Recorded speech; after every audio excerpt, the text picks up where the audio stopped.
Good morning, students. In the today's class, we will continue the last session, which is status registers. Okay, now in the last class, we have seen the status register 0, and in the today's class, we will see the status register 1. We will see the status register 1. So, the status register 1, this is a bit definition of the status register 1. Bit definition of the status register 1. The first one is the ARB. As I told you that, wait a minute. Okay. So as I told you that we are having the ARP registered in ARP bit 3-bit field block is there in the status register 0. A shadow of the ARP is always available in the ARP. Okay, now always available in the ARP. So it means whenever we are trying to load the new value into the ARP register, ARP bit field, when we are trying to load the new value, new 3-bit value into the ARP, then the previous value of the ARP, that is the old value of the ARP, will be stored in the ARP. Old value of the ARP will be stored in the ARP. Okay, now so ARP is always holding the previous value of the ARP. What is the use of the ARP value? ARP, it is used for selecting a particular auxiliary register. Which is there in the ARAU block, auxiliary register and arithmetic unit block, and that block is especially used in performing the indirect addressing mode of operation. Okay, so when we are performing the indirect addressing mode, we are using that one. And one more point is, if you want more specific one, then when the LST hash 1 instruction schema, the instruction set is quite different in our DSP processor. It is not like our normal 8086 microprocessor. Okay, so when we are using the LST hash 1, okay, now so this particular instruction, when using this particular instruction, if you are loading the ARB register, using this particular instruction, then the same value is copied into the ARP. Okay, so means if you are directly loading a new value into the ARP register using the LST instruction, using this particular LST1 instruction, then the same value is copied into the ARP. Okay, now same value is copied into the ARP. If at all the new value is loaded into the ARP, then the previous value of the ARP is available in the ARP. Okay, now if new value is directly loaded into the ARP, same copy is loaded into the ARP. If a new value is loaded into the ARP, previous value of the ARP is loaded into the ARP. Okay, now so there is a use of the ARP register. And another one is a configuration. CNF is nothing but the on-chip configuration bit. So it is a on-chip configuration control bit. Okay, now so we have seen that there are two types of actually 3 memories are there, but if you come to the RAM space, then we are having the SARAM and the DRAM. So as I told you that in the DRAM, the memory is divided into the blocks. So we'll come to that point. No, don't worry about it. But one of the block is used as a data memory or the program memory. In order to decide whether that particular block, the 3 blocks are there. The DRAM memory is divided into 3 blocks. Block 0, block 1, block 2. Block 0 can be configured as a data memory or the program memory. In order to decide whether the block 0 is acting as a data memory or the program memory, so that is done with the help of the configuration bit. Okay, now that is done with the help of the configuration bit. Whatever the memory devices which we are having now inside the DSP processor, when you would like to access those memory devices, they should map into the memory space. I told you that one topic we have seen in the 8086 microprocessor, especially in the memory mapped IO space and IO mapped IO space. So means the microprocessor is always providing some space for the memory devices as well as the IO devices. Just like that, here also the microprocessor is providing the space for the program memory as well as the space for the data memory. When you are using the configuration bit, you can comment that whether you would like to map this particular block 0. As I told you that the DRAM memory is divided into 3 blocks. We will see that one also within a few minutes. So this particular DRAM memory is divided into 3 blocks. The first block, which is a block 0, can be mapped into the data memory space or can be mapped into the program memory space. So that can be mapped into the program memory space or that can be mapped into the data memory space, that can be mapped into the data memory space. So who is going to decide that one? Means that is decided by the CNF bit. If you are resetting the CNF bit, or if you are setting the CNF bit as a 0, if you are placing the 0 in the CNF bit in the status 1 register, then this particular block 0 of the DA RAM is mapped into the data memory space. Means the block 0 is acting as a data memory. If at all this CNF bit is set to 1, if the CNF bit is a 1, if this particular CNF bit is 1, then whatever the block 0 memory we are having, that is this particular block 0 memory we are having, it is mapped into the program memory space, either into the data memory space or into the program memory space. Okay, now so this is what we are having in the configuration bit. So configuration bit main intention is to map the block 0 of DA RAM either into the data memory space or into the program memory space. That is decided by the CNF bit. Okay, so that is decided by the CNF bit. Let us go for the next one, which is a test control bit. This test control bit takes the responsibility in bit manipulation operations. Okay, now it is take the responsibility to show the what is that status of a particular operation in bit manipulation operation especially. And one more thing is, using this particular test control bit, we have the branch control instructions and the different types of instructions are there. We'll see in the instruction set. Okay, so the next case is a sign extension mode bit.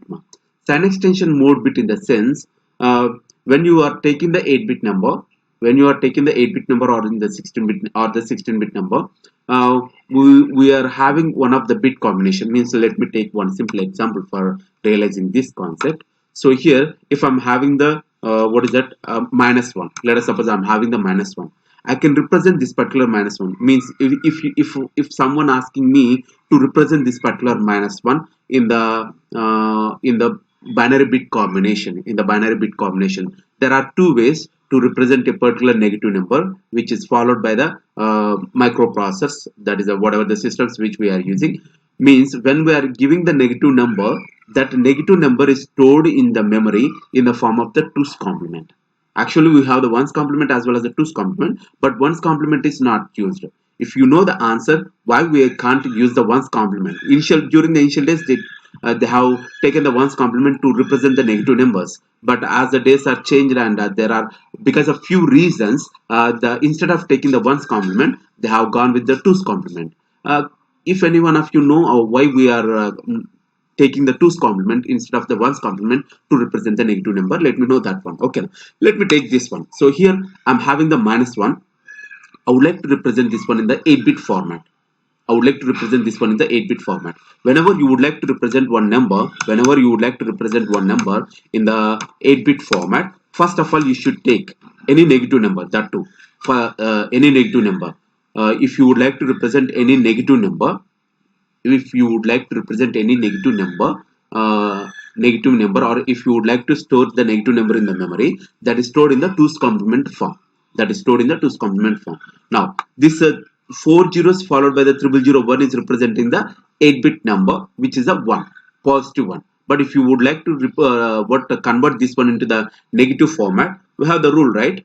So if you want to convert this particular positive number, which is a 1, into the negative format, you are supposed to apply the 2's complement to this particular number. So directly I'm showing the what is the 2's complement form. 2's complement is nothing but the 1's complement plus 1. But here we are not here to discuss the entire detail. But only the thing is, if you want to convert or if you want to represent one bit position, means certain bit numbers, or a number which is represented in the binary format, if you want to convert that one into the 2's complement form, the thumb rule is move from the right to left. And copy the bits as it is until the first one occurrence, and after the first one occurrence, whatever the numbers are there, just complement them. Then it is representing the 2's complement form. Okay, now so here in the first, means I'm moving from right to left. In the first bit itself, there is a 1. Okay, now in the first bit itself, it is a 1. So that's why I'm taking the 1 as it is. Okay, now I'm taking the 1 as it is. It is a 1. I'm taking the 1 as it is, and for the rest of the bits, whatever the rest of the bits are there, you should apply the rest of the bits are 7 bits are there. You should apply the 1's complement to that one. So here I'm applying the ones complement to this one. I'm sorry, I lost it. Okay, so unfortunate scenarios right there. I'm sorry. Okay, so I'm having the minus 1. So in the 8-bit notation, it is a 4 zeros 0 0. I'm just representing them in the for nibble format. Don't get confused. And as I told you that you should take the 1 1. Okay, now so it is a 1 1 1 1 1 1 1 1. Okay, so it is a 2's complement number. It is a 2's complement number. Okay, now if you take this particular 2's complement number, this is a equivalent to 2's complement number for this particular negative number. For this particular negative number, and this is a positive one. Okay, now so if you want to assign the calculate the 2's complement, you should first write the positive number and apply the 2's complement to that particular bit combination. So if I'm applying the 2's complement, then I will get this one. So if you want, you can see this one with 1's complement plus 1 format, but I'm not going for an elaborated explanation. This is a equivalent to negative number, means this 4 ones representing the minus 1. Okay, but actual digit is what, ma? Actual content is this, actual number is this one only. This is the actual one. Okay, now this is the actual one. But what about the remaining one? The remaining 7 bits are representing the sign of the number, unfortunately. But actually only the most significant bit is used for representing the sign of the number. But as it is a 1, and as we are applying the 2's complement, because of that 2's complement, how many number of bits are there? Remaining 7 bits are representing the sign of the number. Remaining 7 bits are representing the sign of the number. If I'm taking the 16-bit number, then the 15 bits are representing the sign of the number, and 1 bit is representing the actual content. So this operation is called as a sign extension mode, extending the sign. If the means the same minus 1 can be written in terms of the 2's in the 16-bit format. It is in the 8-bit format now. I can take the 16-bit number also. I can take the 16-bit number. If it is a 16-bit number, 4 ones, 4 ones, 4 ones, 4 ones. How many I got? 1 1 2 3. So 3 4 is 12. 12, it is a 16, right? 4 ones and 4 ones. That's it. So here, how many ones are there? The total, what is that? 15 ones are representing. These 15 ones are representing the sign of the number. And this one is representing the magnitude. Okay, now so means unnecessarily so many bits are used to represent the sign of the number. So for that only we are having the sign extension mode bit, whether you would like to show the sign extension mode or not. And this sign extension mode bit is not working out on the instructions. It is not working out on the instructions, add and the subtraction instructions. Okay, so the next one is a carry bit. As we know that the carry bit is nothing but when we are performing the addition operation, if at all there is a carry, transfer from the most significant bit to the next higher bit position, then the carry equals to the 1. So we have seen this explanation during the 8086 microprocessor flag bit explanation. I think flag registers, we have seen that one, right? I think I explained that flag register in the 8086 microprocessor. So okay, the same carry bit is called as a borrow bit in subtraction operation. And one more thing is a hold mode bit. Hold mode bit is indicating that whether the central processing unit need to stop the execution or continue the execution when there is a request coming from the hold. What I mean to say that here we have seen this one also, DMA technical operation. We have seen the DMA, right? So DMA is nothing but the direct memory access, right? So DMA operation, we are having the direct memory access. So and here we are having the 8086 microprocessor, right? So I just take the 8086 microprocessor, otherwise I'll take the DSP, no problem at all. Okay, so it is a DSP processor. Now whenever the DSP processor is not having the means if the DSP processor is not working with the highest speed to exchange a bulk amount of data, obviously DMA controller will take the responsibility to perform the DMA operation, that is a direct memory access operation. Whenever the DMA controller would like to perform the direct memory access operation, then it will generate one request to the DSP processor. So that request, we have seen that one, right? That request is nothing but the hold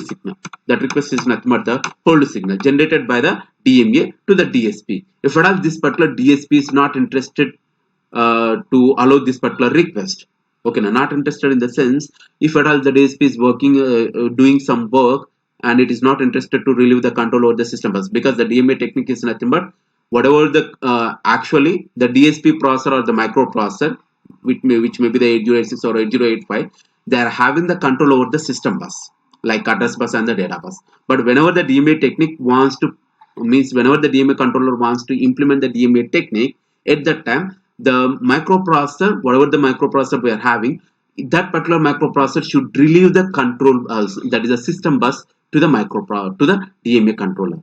Means whatever the address and the data bus signals are there, those signals are not controlled by, those buses are not under control of the DSP processor when it is relieving the, or it is accepting the request coming from the DMA technique.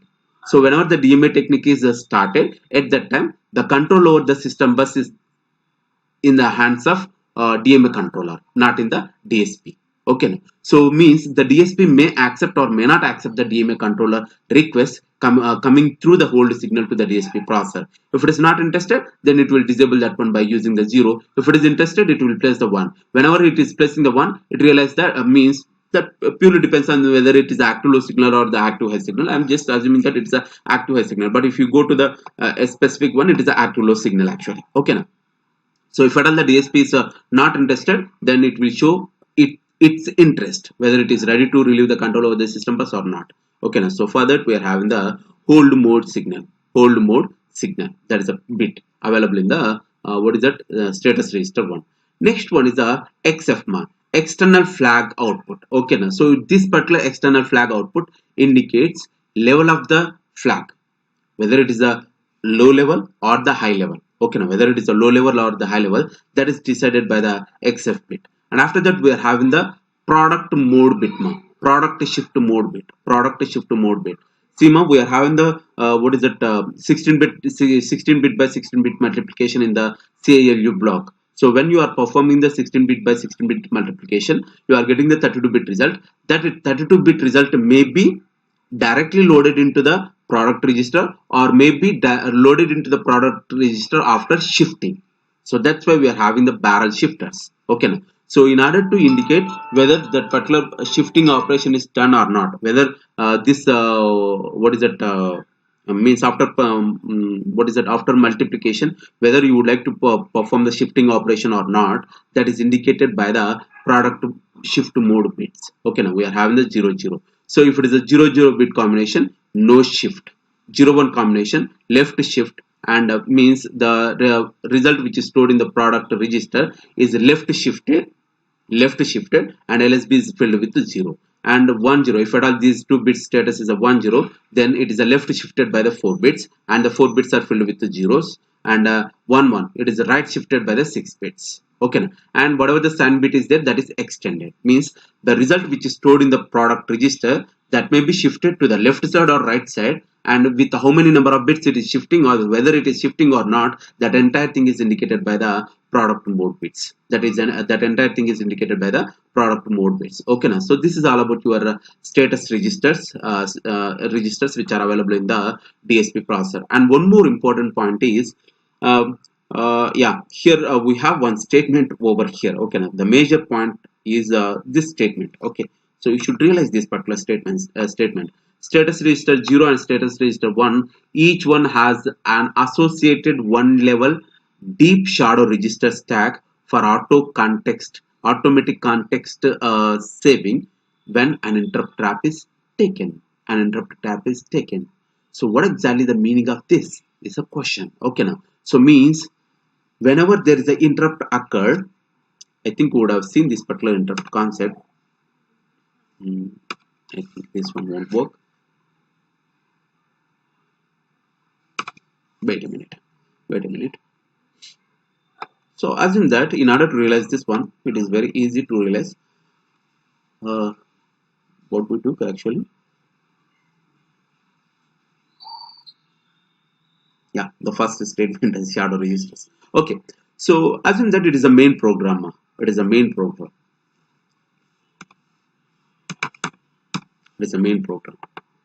Now I'm taking the one subprogram. So many subprograms are there, but I'm taking only the one. Assume that it is a subprogram. pgm subprogram, right?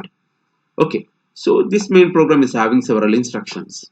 Okay, during the execution of so and so instruction, if at all the interrupt is occurred, if at all the interrupt is occurred, okay now, so that may be due to the interrupt, or that may be due to the calling the subroutine. Okay, if the interrupt is occurred, I am assuming that this is the sub program which is written for the interrupt, and which is called as the ISR, interrupt service routine. ISR, which is called as a ISR, interrupt service routine, means for every request, for every interrupt, there is a work, means some work need to be done. Are we clear or not? See, during the explanation of during the explanation of the class in the physical existence, if at all there is a request coming from the IR or principal into the classroom, then obviously there is a work. Without having any work, no one will interrupt the other. Is it or not? If at all they are the until unless they are the friends. Okay, so otherwise officially no one will what interrupt some other person without having any work. Okay, so means the interrupt is nothing but it is a request coming from the external sources or from the internal sources, external or the internal sources. But for every interrupt, there is a work need to be done. There is a work need to be done. Okay, now means that work for every interrupt there is a work now. So that work is written in terms of the program, because it is a microprocessor, right? It is a microprocessor. Obviously, everything should be written in terms of the program to get to perform a particular operation. Okay, now, so this subprogram, whatever the program which is written for a particular interrupt, that subprogram is called as a interrupt service routine. That subprogram is called as the interrupt service routine. During the execution of the main program, let us suppose during the execution of this instruction, we have so many instructions are there in the main program. During the execution of this instruction, all of a sudden there is an interrupt occur. Then what the microprocessor need to do means, microprocessor in the sense the DSP processor. Microprocessor need to transfers the execution control from here to the ISR, which is written for that particular interrupt. We should transfer the execution control from here to the ISR, which is written for that particular interrupt. For every interrupt, there is a means for every request, for every request is called as an interrupt. For every interrupt, there is a work need to be done. So that work is written in terms of the program. Okay, now, so that program is called as a ISR. I am assuming that this ISR is assigned for that particular interrupt. An interrupt is occurred over here now, but once you entered into the ISR, and after the execution of the ISR, you are coming back to the main program now, means you are executing from the next instruction onwards. But when you are resume back to your main program, you are expecting that your program should be resumed back in the main program with the previous status only. Means during the execution of this instruction, whatever the status is there, I'm expecting the same status should be resumed back when it is coming back into the main program. Status means we may have the accumulator content is so and so thing, we may have the register B with so and so content, we may have the status registers.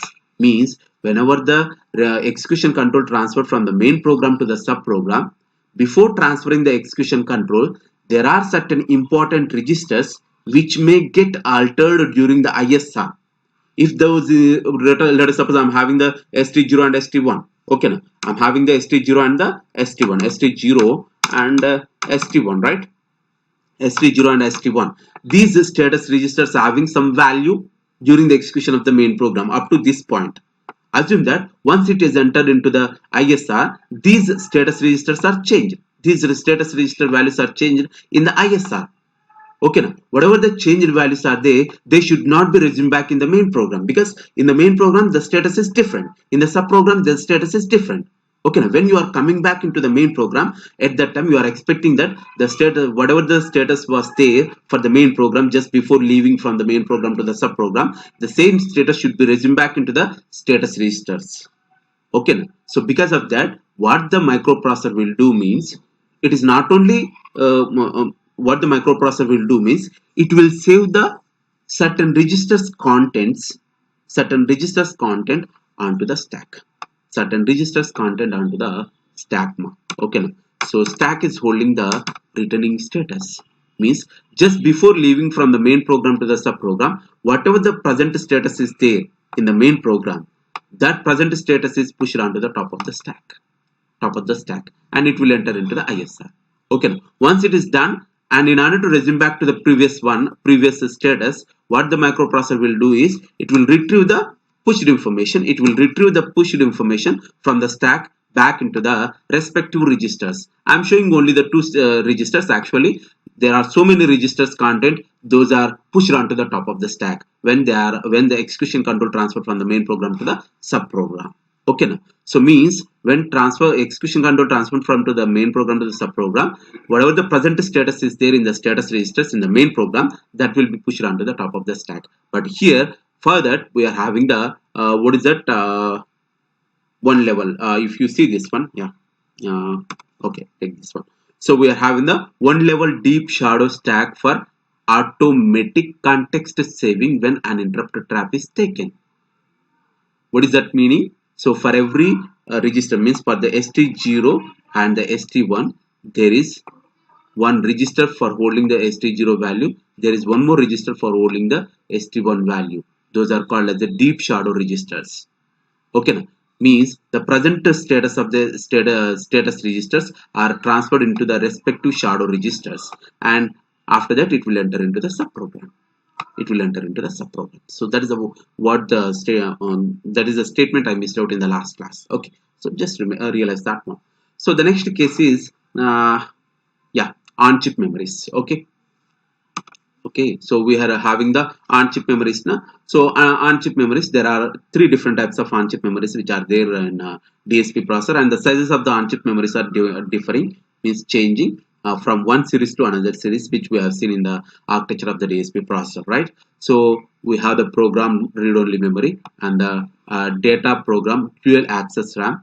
Okay, now next one is a what is that, single access RAM, and which may be used as a data memory or the program memory. Okay, now so here this particular DSP processor is providing the address range of 224 kilohertz. Okay, now so let me take that one over here. Okay, now so this particular DSP processor, the DSP processor is providing the 224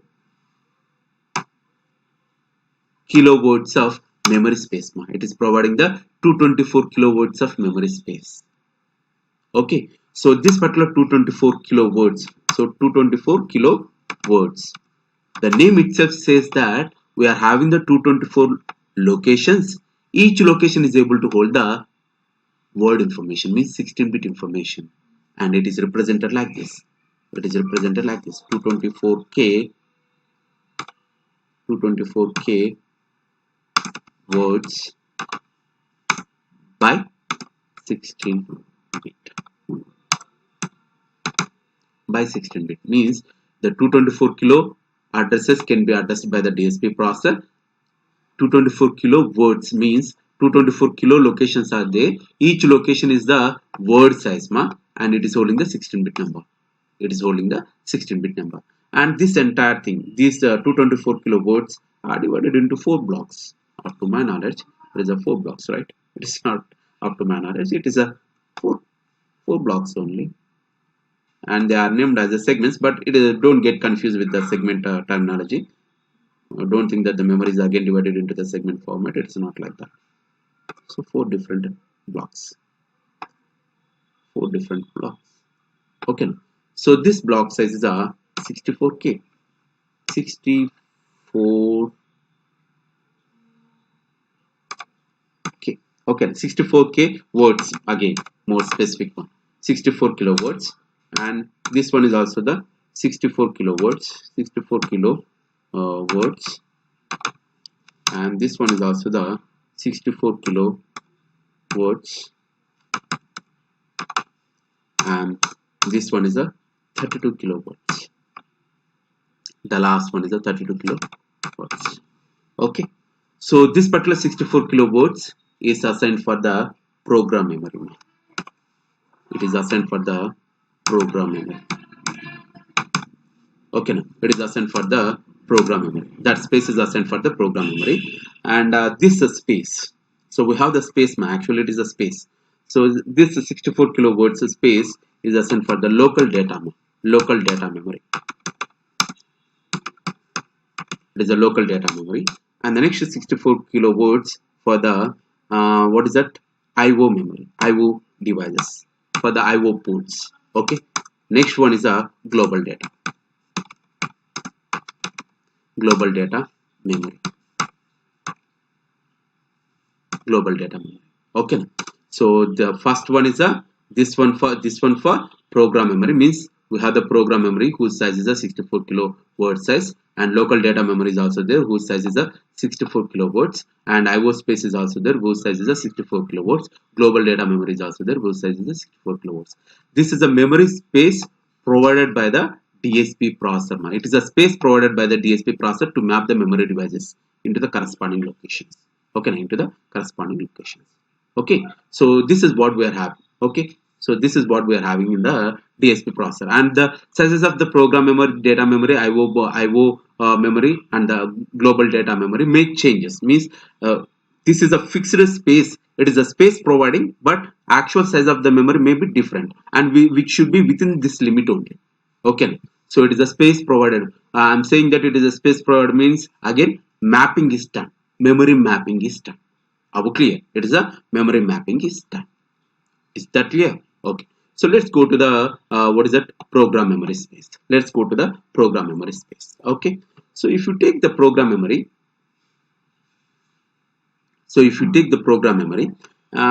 here, if you see this one, so many things need to be discussed. Okay. So what is the use of the ROM memory? Ma?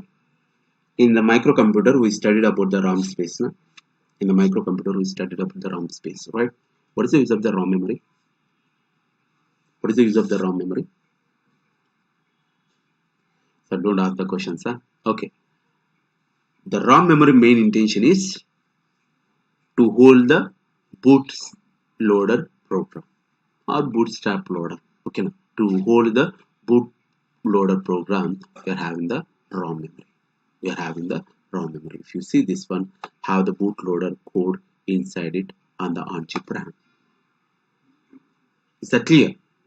Okay. So this program, this particular bootloader which is there in the ROM takes the responsibility to load your program, code from the slow external devices memory or EEPROM memory to the fast on-chip or the external RAM memory. Okay. Now, what exactly the meaning of this one is? External ROM. We took the external ROM. Now you may ask me one question, sir. As we are having the what is that on-chip ROM, why should we go with the external ROM? The problem is, let me take one simple example here only. Okay, so assume that I have written. Oops, I'm sorry. Wait a minute. I'll continue in the next session.